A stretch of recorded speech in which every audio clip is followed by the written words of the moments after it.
So here they are, the first 3 Les Eaux by Chanel. They will be released this upcoming Saturday, and this is the countdown to the release.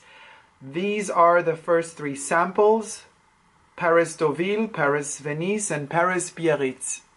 There will be further coming out in the future.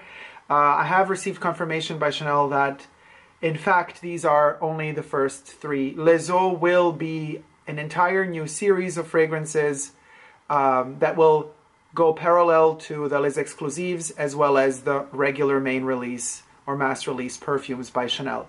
Nevertheless, even though these will be part of the Les Eaux range, they will be exclusive to Chanel beauty boutiques and some Chanel clothing boutiques. Probably with time they might find a broader distribution, but for now they are limited in the distribution. So now let's get into each one of these 3.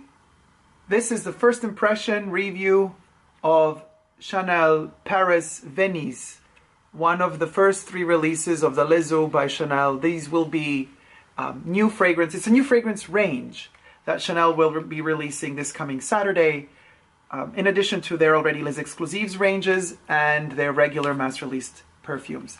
This one, when we open it up, this is a sample, 1.5 milliliter spray here. The original size bottles as of now that will be available to purchase are only available in 125 milliliter spray size. Then 3 months after the release of the perfumes, Chanel will also be releasing the hair and body shower gel. Here you get a sample of 7 milliliter, plus the body lotion, here also in 7 milliliter. Paris Venise, Paris Venice, this is the bottle.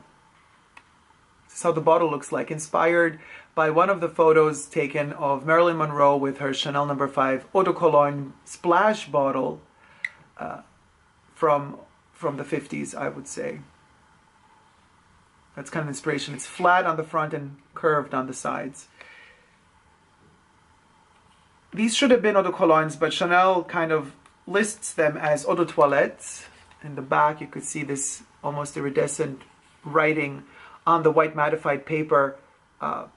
You have this ton-sur-ton effect, slightly metallic. It says Eau de Toilette, made in France, 1.5 ml spray. The batch number is 2601. Beautiful little sample packaging. This is the, of the 3 new releases, Biarritz, Deauville, and Venise. Venise is the one I've been most looking forward to because it's described as an Oriental. Plus, I simply love the city of Venice. So it's just a no-brainer to me. This one, when Coco Noir came out, it was advertised as kind of Chanel in Venice. Coco Chanel on the gondolas in Venice, black and white photos of her from the 50s. It made me really want to have that perfume even more. On top of that, the fact that the bottle was black. But now we get a perfume that's actually called Paris Venice, and I am totally in it.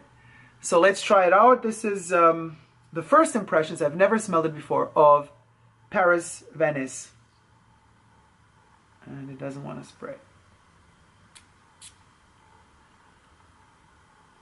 Don't ever rub the perfume once you spray it on, because you don't want to damage the molecules of the fragrance. You just want it to blend into your own skin, to blend in with your own essential oils, with your own molecules, with your own hormones. You just want it to let it linger. Okay.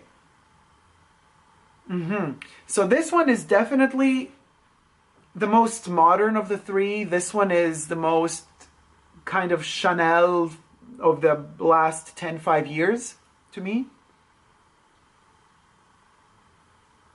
It's definitely, a little hair there.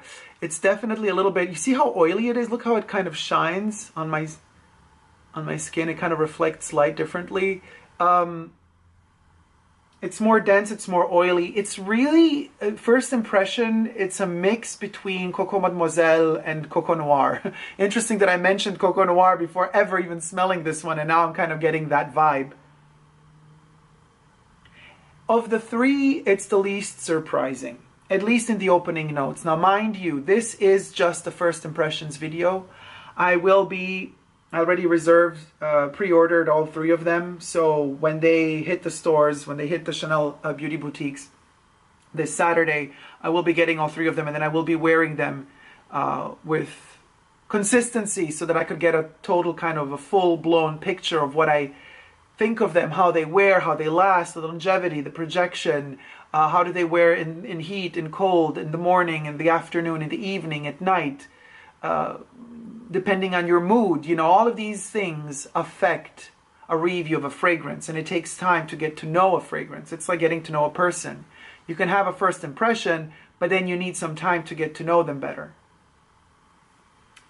This one is the least impressive of the 3. You can see it on the packaging on the other side like that. I have to say it's the least impressive because it smells like something we already know from Chanel from the past 5 years. It is beautiful. It is elegant. And I'm sure the dry down is gonna be very, very impressive in its own way, but I have to say, for now, Paris Deauville is the one that impresses me the most, because Paris Deauville is the one that reminds me of Chanel Cristal, and it reminds me of the 70s. It has that gorgeous sense of just being relaxed and enjoying luxury, like late 70s, early 80s, that type of vibe. That's what Paris Deauville delivers. It's like the return of Cristal. While Paris Venise, it's a bit more opulent. It's not really there in terms, it's not even close to Coromandel, to the oriental vibe of Coromandel. Coromandel is the king or queen, genderless, ruler supreme of the Chanel Orientals together with Coco. This one is a bit lighter, but I have to say, as time passes, it mellows down. That entire Coco Mademoiselle and Coco Noir opening vibe dissipates. It leaves us to a much softer, I'm smelling it right now, that's why I'm taking my time. A softer version of something warm, slightly acidy, but warm and fluffy.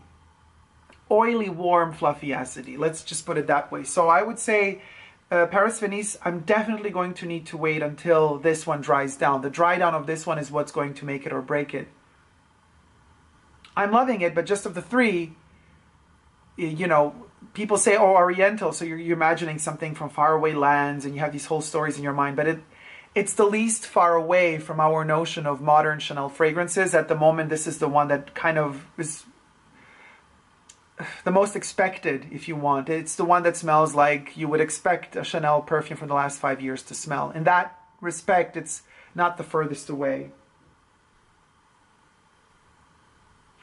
So that would be the first impressions of Paris Venise. Now, of course, I'm going to have to, you know, wear it several days when the actual original 125 milliliter bottle size is purchased. When I start using it, that's going to kind of give me the impression of what this perfume is really all about once I've tested it in all sorts of environments. And then the real review of this one will follow as soon as possible. For now, it's pleasant. It kind of is turning earthy, but not as groundbreaking to me as is Paris Deauville.